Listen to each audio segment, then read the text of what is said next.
Indy! Hello? Hello, thanks for having us. As long as there's been film, there have been animals in it, going all the way back to the very beginning. And since then, thanks to more training and a better understanding of their behavior, they've sort of managed to become actors in their own right. We've even had some real animal celebrities like Orange the Cat or Rin Tin Tin who'd get fan mail, stay in huddles, and win acting awards. But to me, there's always been this lingering sense of it simply being an animal performing a trick. And especially now with CGI animals, it's getting harder and harder to feel a genuine connection. Or at least that's what I thought, until I saw Good Boy, a supernatural horror film told entirely from the perspective of a dog. Because call me crazy, but I'm fully convinced that this dog is acting. And I couldn't stop thinking about it. I had so many questions, like how do you get it to look so scared or sad, or even his body language. And luckily, Ben Leonberg, the owner of Indy, who also happens to be the writer, producer, and director of the movie, agreed to talk to me and share some of his secrets, starting with the one sneaky technique he used to trick you and me into seeing an emotion. I love the way you put it. Tricking people into seeing those emotions is the name of the game.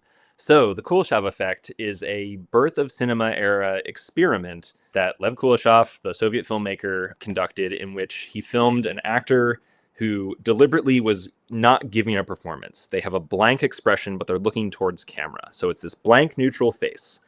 And the purpose of the experiment demonstrates that the emotion and the power of cinema comes from the cut.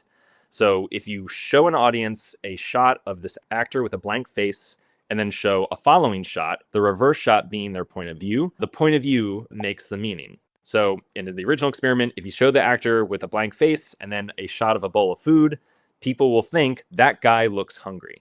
But if you show the exact same piece of footage of that guy with a blank face and then show the shot of a coffin, people will say that guy is very sad. And you can just kind of fill in the blank. You can show the shot of the guy's face, followed up with a shot of a beautiful woman, and people say that guy's in love.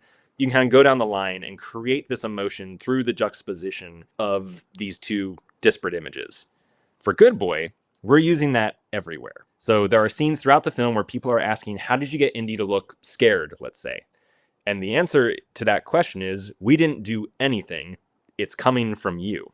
You're scared, and you're projecting that feeling onto Indy.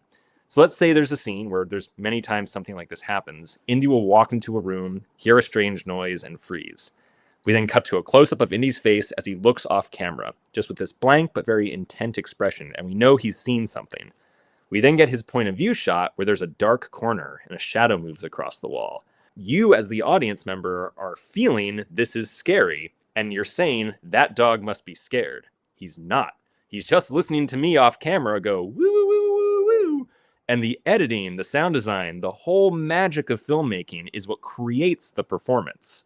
Indy is not an actor. He doesn't know he's in a movie, but there's other just kind of environmental changes we can use to kind of help convey emotion.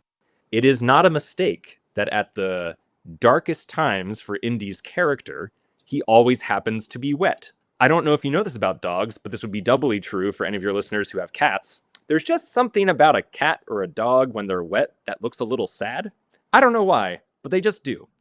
That's not the reality at all. Indy's a water dog. His favorite thing in the world is to roll around in mud or jump in and out of water. But if it's a dark and stormy night, and he's wet, and it's raining, and we're in a tight close-up of him looking at his person who he loves, and his person, when we cut to that shot, isn't doing so well, the fact that he's wet just makes it seem like he's sad. I don't know why, but it's just a trick. So while the Kuleshov effect is doing a lot of the heavy lifting to help sell the performance, there still has to be something to put on the screen. And that is the tricky part, because the budget of the film was just $70,000. And while it did become a major success, grossing over 8.5 million and getting some amazing reviews, it wasn't an easy production. They filmed it over the course of multiple years, and there was basically no cast, no crew, no animal handlers or anything, but just Ben, his wife helping out, and their talented dog Indy trying to make it work. His attention span was our most precious resource, which is to say it's not very long. The most you really can film with a dog is I've heard of some people filming like 5 hours a day with a single animal. We never got close to that. At most, we're talking 3 hours. It was more like 1 to 3. Some days it was probably less than an hour, depending what we were asking him to do. He's a very intelligent, very driven dog, and he delights in walking into a room where a camera is set up, and I'm giving him a command he doesn't exactly know. But we averaged 8 seconds of finished footage a day. We filmed for over 400 days across 3 years. And we very infrequently got more than one shot a day.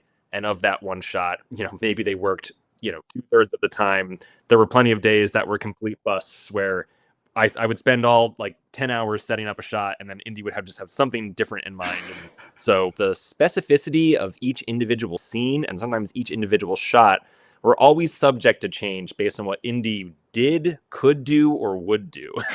One of the things that we discovered, probably several hundred days into making the film, is with Indy, the best way to control where he's going was to give him something to follow.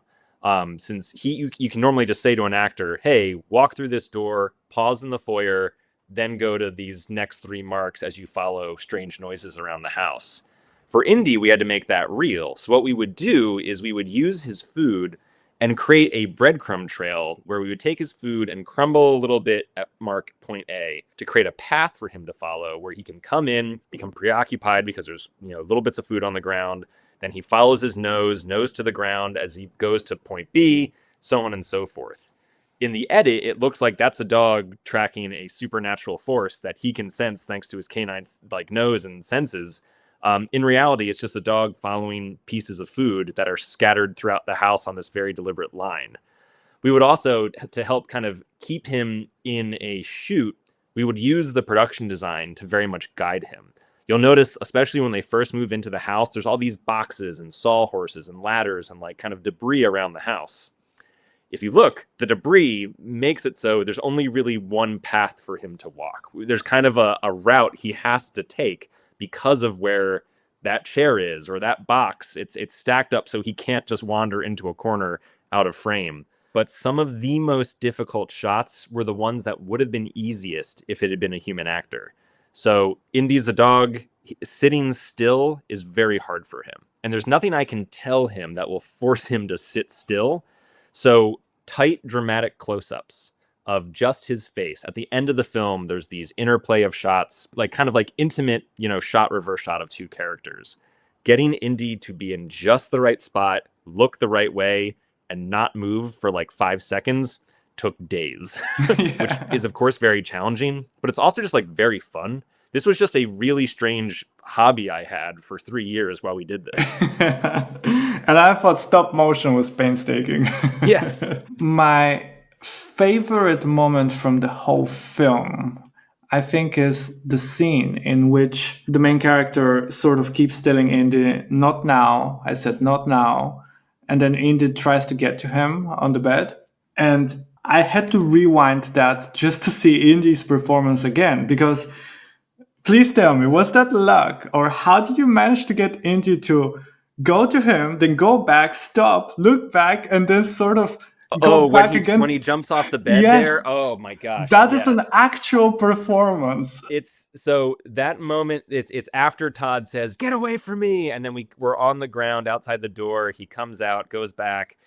It's him reacting genuinely to, I'm standing in as Todd's body. I stood in for Todd throughout the film.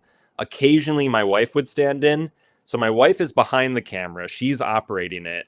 And she's making kissing noises, so Indy will look towards the door. So, she's there going, and Indy looks over, just like he's looking right now, to get him to look up. And then I on the bed am saying, whoa! He's basically just bopping between 2 people who are making silly noises. We think we're watching a dog who's just had his feelings hurt.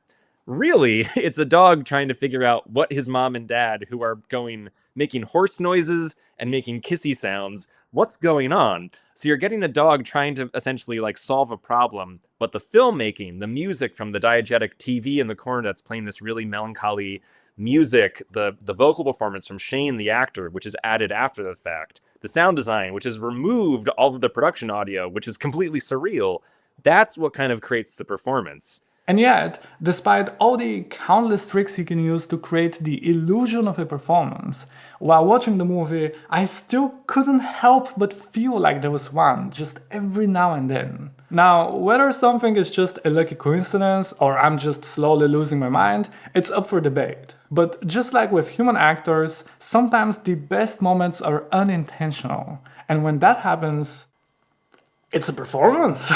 I think my favorite things are moments where Indy did something I could not have predicted, I could not have trained him to do, but because of the editing, the sound design, the rest of it, it just looks like this really nuanced performance. There's this moment where Todd, Indy's owner, is not doing very well. He's essentially departing from Indy for a little while. And as he walks towards him, the camera pushes in and extends a hand towards him, but then pulls it back. And Indy, being himself, probably because I had food in my hand, goes to smell my hand and like takes these sniffs. And then I pull my hand back, and it just looks like this moment of like, it's almost like, you know, God and Adam on the Sistine Chapel almost touching and then not. It's just a complete accident. I didn't plan for it. I didn't even think about it. It was just like, I've got the camera set up. I'm going to keep walking towards Indy and telling him to stay and reaching towards him. But on camera, it just looks like this very little heartbreaking moment of a dog who wants to be with this person and the person won't be with him. It's just kind of magic the way it turned out. Another is not much later in the film. Indy has just survived kind of this big battle outside in a storm. There's rain, there's lightning, and he's escaped danger, but is going to kind of run back into it again to try and save Todd. And before running in to make his kind of heroic last stand, for whatever reason, Indy at that moment decided to shake all the water out of his fur.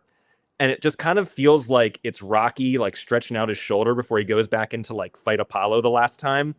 I don't know why he did that, but it's magic and it's in the movie. And it's these little nuances that make the performance feel a little human, a little real. I don't know what the right word is, but those are some of my favorite little details. Indy, big fan of your work. A huge fan.